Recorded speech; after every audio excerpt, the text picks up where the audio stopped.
Vamos aproveitar um pouquinho esse sábado para falar de cultura por aqui. Hoje a gente te mostra um pouco do trabalho da fotógrafa jornalista Dulce Helfer. A Dulce lançou em 2011 a mostra A Amazônia Tão Perto, Tão Longe, fruto de uma viagem de quase 2 meses pelo Rio Solimões. Mais recentemente lançou também Pretos na Tela, uma mostra que busca destacar atores pretos do Rio Grande do Sul. Sobre estes trabalhos, sobre a carreira dela, é com ela que a gente conversa. Dulce, parabéns pelo trabalho, estava dando uma olhada na sua obra, é muito bacana e Obrigada. muito diverso, né? Você passeia ali por questão de making-off de cinema, por questões culturais, pela pauta da Amazônia que é tão diversificada. Queria começar essa conversa com você justamente que você pontuasse o que te chama a atenção, o que você como fotógrafo e jornalista busca retratar no seu trabalho.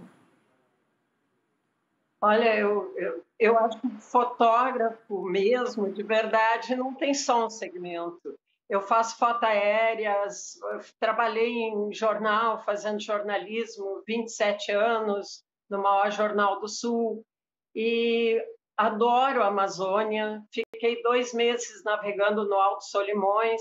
Essa exposição foi ao Teatro São Pedro, em Porto Alegre, e depois veio para o interior, onde eu estou agora, porque eu estou trazendo outros projetos também descentralizando. Minhas exposições sempre foram em Porto Alegre, e São Paulo, Brasília e Paris, e agora que com a pandemia eu estou também trazendo sempre para o interior, né, do estado. Essa da Amazônia esteve em Rio Pardo, e a do Pretos na Tela, que está passando aí, são os atores negros gaúchos, que são maravilhosos, os atores.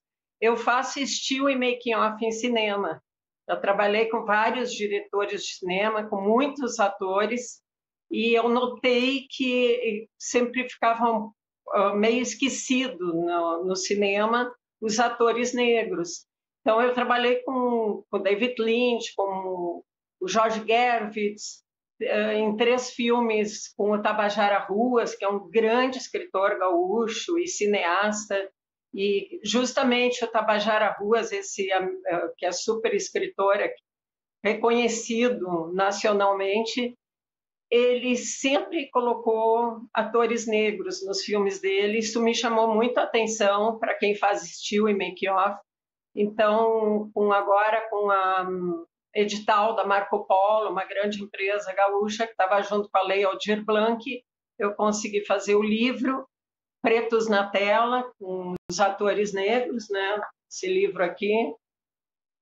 E também exposição, né? Que esteve em Porto Alegre e foi para o interior. Assim como a da Amazônia, eu sou bem ligada ao meio ambiente, porque eu também fiz um livro sobre as águas, ano retrasado. A exposição ficou 3 meses e meio no Museu de Arte do Rio Grande do Sul, chamado Poesia Líquida, e com 22.300 visitantes, só sobre as águas, com realidade aumentada. Então, eu transito em várias áreas, porque eu acho que o fotógrafo que gosta do que faz, ele não tem um segmento. Porque eu só fotografo pessoas, ou só paisagens, ou só água. Eu acho que o que está na minha frente, tudo faz parte da vida, né? E eu sempre tive essa oportunidade de viajar muito, e principalmente para a Amazônia, que é muito mais difícil navegar 2 meses do que para a Europa, do que viajar por qualquer outro país, né?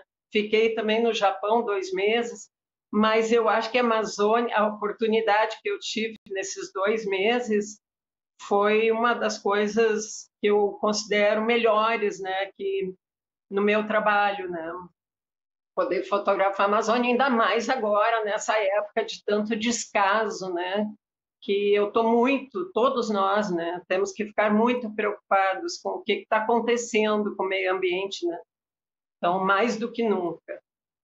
A fotografia, eu costumo dizer que ela conta histórias. Quando a gente para ver uma fotografia e para enxergar o que há além, né, com contemplação, a gente consegue ver uma história sendo contada através da fotografia. A fotografia do fotojornalismo tem muito disso.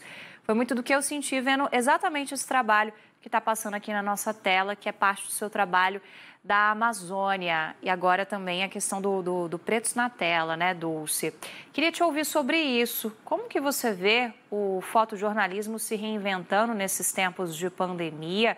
E como que você também, como jornalista, como fotógrafo, está se reinventando? No que você está trabalhando no momento? Olha, eu acho que eu já há algum tempo, né, quando eu tive que sair por motivos familiares de Porto Alegre, eu já estava fazendo o meu trabalho, né, aqui onde eu estou, que é Santa Cruz do Sul, né, nesse momento. Mas então não fez muita diferença para mim, porque inclusive o prêmio que eu acabei de ganhar em Portugal foram com fotos que eu fiz da minha mãe, naquele isolamento social, né, que todo mundo deveria estar fazendo, né? Eu gosto bastante de trabalhar assim, e cercada de cachorros, meus bichinhos e coisa tal.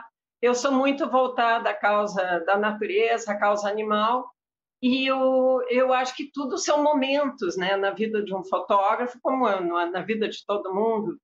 E agora, nesse momento, eu consigo estar elaborando meus projetos, porque eu sempre fiz livros e muitas palestras sobre Mário Quintana, em todo o Brasil, inclusive, e nunca havia trazido para o interior. Agora eu estou também fazendo esse projeto de trazer Mário Quintana para o interior. Eu fui grande amiga dele nos últimos 10 anos de vida dele, e, ao mesmo tempo, eu consigo continuar ligada às causas ambientais, né?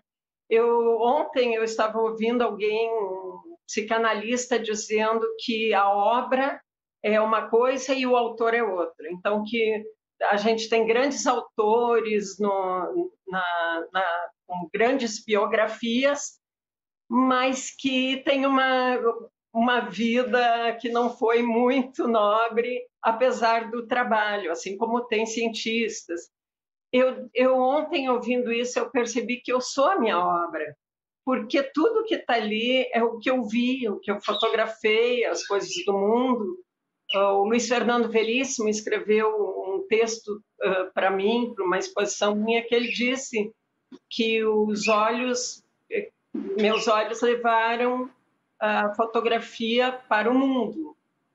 O Luiz Fernando Veríssimo é outro autor que eu tenho um livro publicado, assim como o do Mário Quintana, assim como o Rubem Braga, Caio Fernando Abreu. Então, eu sempre também transitei muito nessa área de autores, né? De escritores que, por acaso, são meus grandes amigos e continuam sendo. E, então, eu acho que é só ter certeza do que tu quer fazer. E o olhar de um fotógrafo é sempre retratar o que está a realidade, é sempre contar uma história. Uma fotografia conta uma história. Quando tu olhar, por exemplo, o rosto desses atores maravilhosos que eu fotografei, tu vê a grandeza, a nobreza, talento dessa gente, né?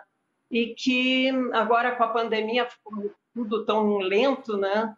Então já deu mais um incentivo, a gente pôde levar isso para o interior, essas fotos, e sempre já programando mais, já vem outros filmes pela frente, e a pandemia, então, para mim, foi dentro de alguma maneira, eu acho que foi boa até para a natureza. Eu acho que essas coisas acontecem, tudo tem um motivo, e a gente percebe que também foi para dar um tempinho para a natureza se recompor, né? Agora, tudo que a gente está vendo que está acontecendo, com excesso de calor num lugar, chuvas no outro, isso tudo é a mão do homem no meio ambiente. Então, não dá para separar o meu trabalho também desse ato político, de sempre lutar para que as pessoas, para que o homem, o ser humano, não destrua o meio ambiente. Isso é uma das, claro, do meu mote também na fotografia, mas eu sou minha obra, como eu gosto de fotografar tudo que eu tenho chance de poder ver e contar essa história, né, para quem vem depois. Mais ou menos é isso, né, que é o meu trabalho. Que bom que a gente tem o seu olhar documentando, então, coisas tão belas, às vezes nem tanto, às vezes tempos esquisitos como esses que a gente está vivendo também. Muito obrigada pela conversa, com certeza você tem muita história para contar. A gente marca um próximo bate-papo para ir se aprofundando em cada um desses personagens que você foi citando para a gente. Dulce, parabéns pelo trabalho, boa tarde, bom fim de semana para você.